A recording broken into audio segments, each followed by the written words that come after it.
चलिए अब बात करते हैं ऑर्डर्ड लिस्ट की। ऑर्डर्ड लिस्ट यानी ये स्टैंड करता है ओएल टैग जो हमारा है, ये स्टैंड करता है किसको? ऑर्डर लिस्ट को। ठीक है, ये डिफाइन करता है कि आपके इवेंट्स कैसे यानी आपके इवेंट्स कैसे हो रहे हैं, किस ऑर्डर में हो रहे हैं। फॉर एग्जांपल अगर आपको एक चाय बनानी है, राइट, तो आप किचन में जाएंगे, फिर अपने यूटेंसिल्स देखेंगे, अपने इंग्रेडिएंट्स देखेंगे, तो उसका एक फॉर्म स्पेसिफिक फ्लो है, राइट।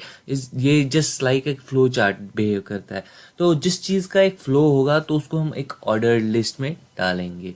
और इसका ऑर्डर लिस्ट का स्टार्टिंग टैग क्या होता है? ओएल, और क्लोजिंग टैग भी। ये एक सेल्फ क्लोजिंग टैग नहीं है, इसमें हमें डेफिनेटली क्लोज करना पड़ेगा। सेम तरीके से अनऑर्डर्ड लिस्ट है जिसमें कोई भी ऐसी इवेंट्स हो जिनमें कोई ऑर्डर आपस में नहीं हो, जिनकी डिपेंडेंसी एक दूसरे पे ना हो, तो उस टाइम पे हम अनऑर्डर्ड लिस्ट यूज कर सकते हैं। ठीक है, जैसे कि आप कौन सी आपकी हॉबीज है, आपको कौन सी स्पोर्ट्स पसंद है, आपको कौन सा स्पोर्ट पसंद है, ये सारी चीज़ें अपने अनऑर्डर्ड लिस्ट में डाल सकते हैं। तो अब आपने अनऑर्डर्ड लिस्ट और ऑर्डर्ड लिस्ट तो डाल दिया है, लेकिन उसके बाद एक इम्पॉर्टेंट चीज़ आती है, लिस्ट आइटम्स, यानी कि लिस्ट LI टैग, जो आप जहाँ पे हम अपनी लिस्ट आइटम्स डिफाइन करेंगे। यानी कि अनऑर्डर्ड लिस्ट के अंदर ये चीज़ें हम डिफाइन करेंगे कि क्या इवेंट्स होंगे। फॉर एग्जांपल आपको क्रिकेट पसंद है, हॉबीज़ के अंदर फुटबॉल पसंद है, तो ये सारे इवेंट्स आप उसके अंदर लिखना चाहते हैं तो आप LI टैग यूज़ करते हैं। अब फटाफट इसका डेमो देख लेते हैं। तो हम कैसे करेंगे? तो हम इसका अनऑर्डर्ड लिस्ट लिखेंगे, फिर टैब प्रेस करेंगे, राइट। तो ये हमारा अनऑर्डर्ड लिस्ट बन गया और उसके अंदर हमारा लिस्ट आइटम है। ठीक है, तो फॉर एग्जांपल अनऑर्डर्ड लिस्ट है तो कोई ऑर्डर नहीं होगा, तो हम अपनी हॉबीज लिखेंगे। फॉर एग्जांपल क्रिकेट, एक और LI लिख देते हैं, फुटबॉल लिख देते हैं। ठीक है, और आप लिखेंगे, एक और LI लिखेंगे, वॉलीबॉल लिख लेते हैं। ठीक है, तो ये आपके सारे सेव हो गए। अब हम देखेंगे इसको रन करके तो कैसे लगेगा। ये रहा आपके अनऑर्डर्ड लिस्ट, यानी कि इनके आपस में, ये लिस्ट ऑफ हॉबीज है, इनकी आपस में कोई भी डिपेंडेंसी नहीं है। अब आपके फॉर एग्जांपल डिपेंडेंसी वाले काम है, तो हम क्या लिखेंगे उस टाइम पे हम क्या बनाएंगे? एक ऑर्डर्ड लिस्ट, OL टैग लगा के इसके अंदर लिस्ट आइटम्स डाल के एक एक करके हम इसके अंदर कुछ लिस्ट आइटम्स डाल देते हैं। For example making a tea, step 1 क्या होगा? Go to the kitchen.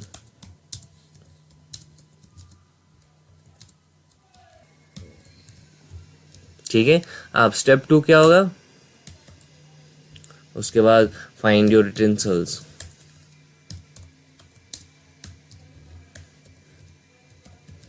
ठीक है, और फिर हम आगे कुछ और स्टेप्स करेंगे जो हम डिफाइन नहीं करेंगे।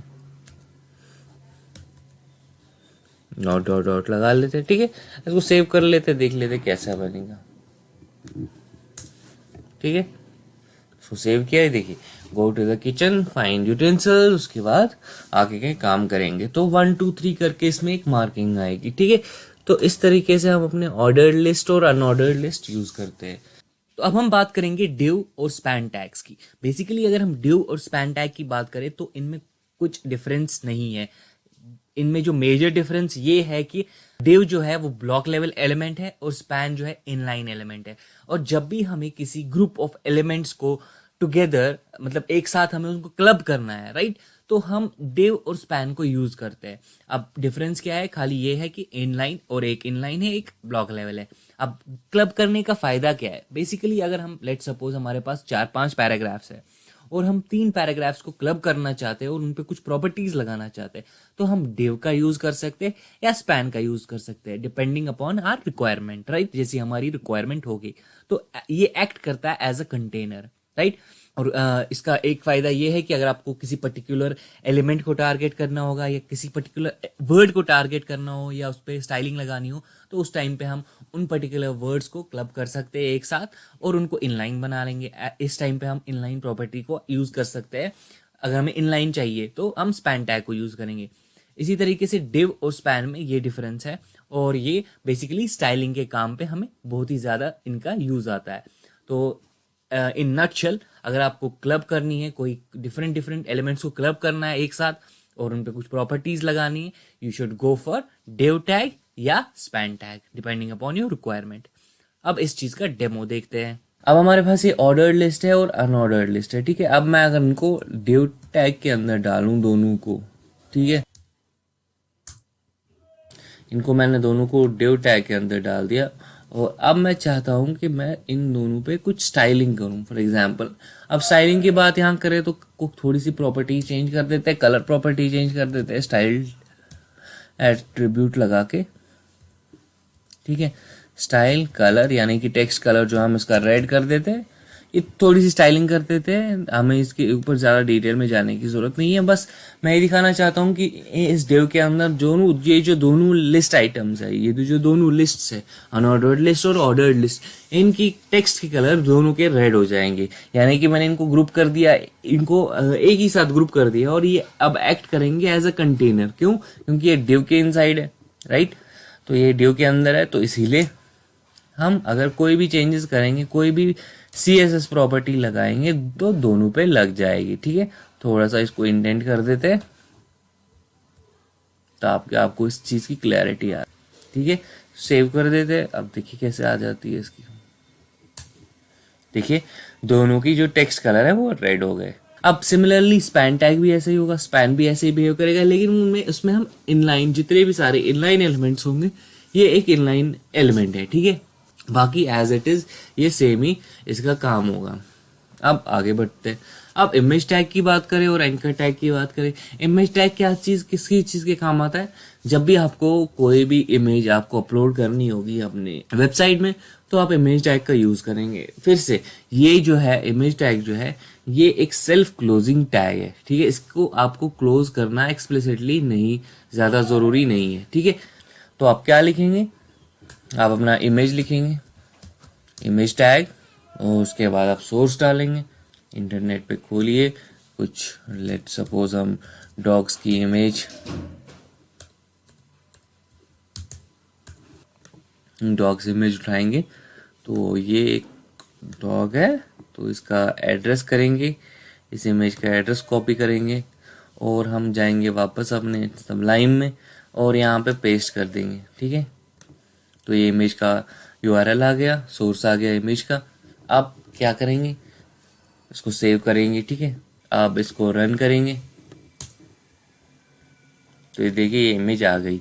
तो अब इसके बाद हम क्या देखेंगे कि अगर हमें इस इमेज पे क्लिक करना है और ये image, for example let suppose ये इमेज फेच नहीं हुई है हमारे इंटरनेट में, ये जो इमेज है, ये इमेज का पाथ मैं चेंज कर दूंगा, ठीक है।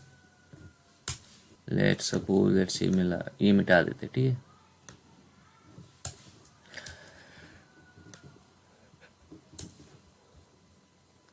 अब देखिए ये इमेज टैग नहीं आया, तो हम चाहते हैं कि यहाँ पे एक मैसेज आए कि ये जो इमेज हमने फेच करनी चाहिए वो फेच नहीं हुई। तो इसके साथ एक एट्रीब्यूट आता है ऑल्टरनेट करके ALT, तो उसके अंदर हम लिख सकते हैं ये जो है ये एक डॉग इमेज थी, ठीक है। तो हमें पता चलेगी कि ये जो टेक्स्ट वहां पे आया है, जो छोटा सा आइकन आया हुआ है, ये इमेज टैग जो रेंडर नहीं हो पाया, जो फेच नहीं हो पाया, वो एक डॉग इमेज थी, ठीक है। ताकि यूजर को ऐसा ना लगे कि उसका कोड गलत है, यानी कि उसकी इमेज फेच नहीं हो पाई है, ठीक है। इसको रिमूव कर देते, ठीक है, सेव कर देते। तो ये एक इमेज टैग हो गया, ठीक है।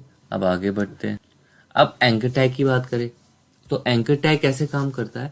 जितने भी आपके रेफरेंसेस है, राइट, जो भी हमने रेफरेंसेस देखी हेड टैग के अंदर, जिस पे हम क्लिक करते थे वो दूसरे पेज पे जाते थे, तो ये सारा रेफरेंसेस जो है ये हम एंकर टैग हम उसके लिए यूज करते हैं। तो ये हमारे जो वेब पेज में जितने भी लिंक्स ऐड करने के लिए हैं वो सारी हम इससे बना सकते हैं। ये देखते थे डेमो ताकि ये चीज क्लियर हो जाए हमें। तो कैसे हम लिखेंगे इसको? A लिखे, फिर टैब प्रेस करें, एंकर टैग, फिर जो हमारी रेफरेंस होगी वो उस पर वो जो भी हमारा URL होगा, फॉर एग्जांपल https www.google.com और हम लिखेंगे यहाँ पे जो जिस पे हम क्लिक करेंगे और यहाँ वहाँ पे पहुँच जाएंगे। वो जो जिस टेक्स्ट के अंदर जो अंडरलाइंड आएगा टेक्स्ट, जिस पे हम क्लिक करेंगे और हम उस पेज पे पहुँच जाएंगे, वो लिखेंगे यहाँ पे जो टेक्स्ट होगा। देखिए जैसे कि यहाँ पे मैंने लिखा गो टू गूगल, तो आप इस लिंक पे जब क्लिक करेंगे तो आप गूगल के ऊपर जाएंगे। ठीक है, इसको सेव कर दिया। देखिए अब ये ऐसा क्यों हो गया कि इसी के साथ आ गया, क्योंकि हमारा इमेज टैग और जो ये एंकर टैग है दोनों इनलाइन एलिमेंट्स है, तो इसीलिए एक दूसरे के साथ साथ आ गए। तो अब जैसे ही हम इस गूगल पे क्लिक करेंगे तो एक गूगल पेज पे हमें ले गया गूगल पे। तो अगर आप चाहते हैं कि न्यू टैब में ओपन हो जाए तो बस आपको ब्लैंक लिखना है। ठीक है, ब्लैंक लिख के छोड़ देना है। जैसे कि हमने यहाँ पे गया और मैंने यहाँ पे इसका एट्रीब्यूट चेंज किया एक और, जो कि है ब्लैंक टारगेट करके ब्लैंक। ठीक है, इसको सेव कर दिया। अब जब मैं इस पे क्लिक करूंगा तो ये नए टैब के ऊपर खुल जाएगा रादर देन इसी पेज पे। जो यूजुअली ऐसी होती है ना कि जब भी आप लिंक करते हैं तो एक नया टैब खुल जाता है। तो अगर आप नया टैब नहीं खोलना चाहते तो आप इसी पे क्लिक करें और ये इसी पेज पे रिफ्रेश हो जाएगा, पेज रीलोड हो जाएगा। ठीक है, ये दोनों इनलाइन एलिमेंट्स है, इसीलिए एक दूसरे के साथ साथ आ गए। ठीक है, अब हम थोड़ा इनलाइन, ब्रेक लाइन और हॉरिजॉन्टल लाइन की बात करते हैं। तो फॉर एग्जांपल अगर मेरे को इन दो के बीच में जो ये ऑर्डर लिस्ट और अनऑर्डर लिस्ट है, इनके बीच में थोड़ी सी गैप चाहिए थी, यानी कि कुछ ब्रेक लाइंस मैं यूज़ करूँगा, BR टैग यूज़ करूँगा। न्यू लाइन जस्ट लाइक हम एंटर प्रेस करते हैं हमारे टेक्स्ट के अंदर, अगर हमें वैसे ही दो इमेजेस के बीच में या किसी भी टेक्स्ट के बीच में कुछ थोड़ी सी स्पेस चाहिए, इनके बीच में कुछ सेपरेशन है, तो हम BR टैग का यूज़ करते हैं।